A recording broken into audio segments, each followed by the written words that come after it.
Good afternoon. My name is Miguel Rene Balboa from 10 Counsel. Today, I'll be reading my speech on the PH and US relationship. The Philippines and the US has been long-time allies. Ever since the end of the Spanish era of colonization in the Philippines, the US has been in close contact with the Philippines. It has made our country a western stronghold in the southeast.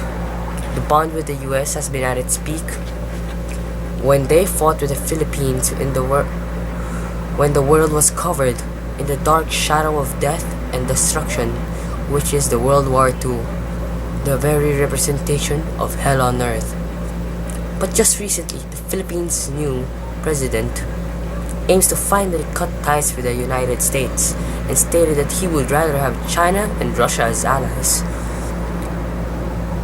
Just a few weeks ago, he finally said that he would stop the war games with the US, but is it worth it to finally cut the whole relationship apart after all these years? Their answer is no, absolutely not. Firstly, the Philippines is not capable of defending itself in a war. Second, the US is still the best country to back the Philippines up. And lastly, many overseas Filipino workers' jobs in the US will be jeopardized.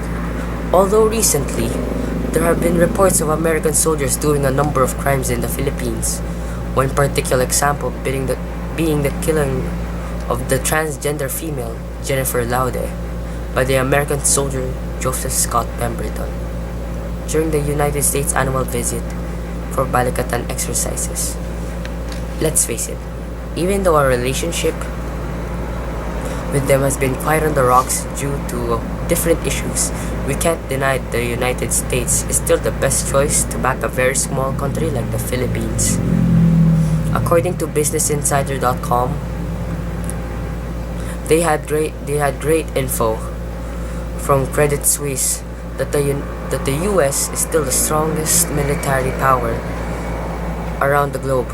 And even though they have committed crimes, who says Chinese or Russians won't do the same once in the Philippines?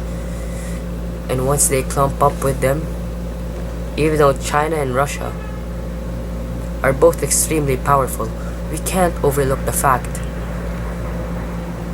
that China only came in second in the list of the most powerful countries. Well, unlike the United States, who is ranked on top 1 and is currently allied to a number of countries who also made it to the top 10 based on GazetteReview.com, being Japan, France, Germany, and many more. And lastly, there are a lot, and I mean a lot of Filipinos working in the United States. According to BuhayOFW.com, Filipinos comprise about 3.4 million or 1.1% of the US population. If in case the Philippines' relationship with the US goes haywire, I'm talking about major job loss and discrimination. That's why the Philippines can't let go of the US. For a couple of reasons, they need us and we need them.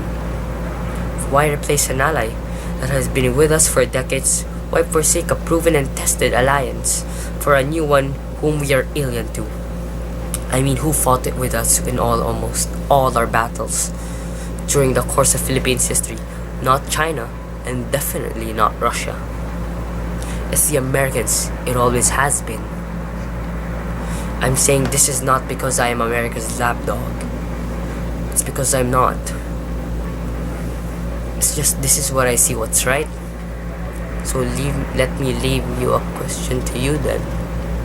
Would you choose to leave a friend whom you fought alongside with, whom you once hated, who was there to vex you since as far as you could remember, but was always there beside you to back you up, over a person who looks promising but whom you barely know?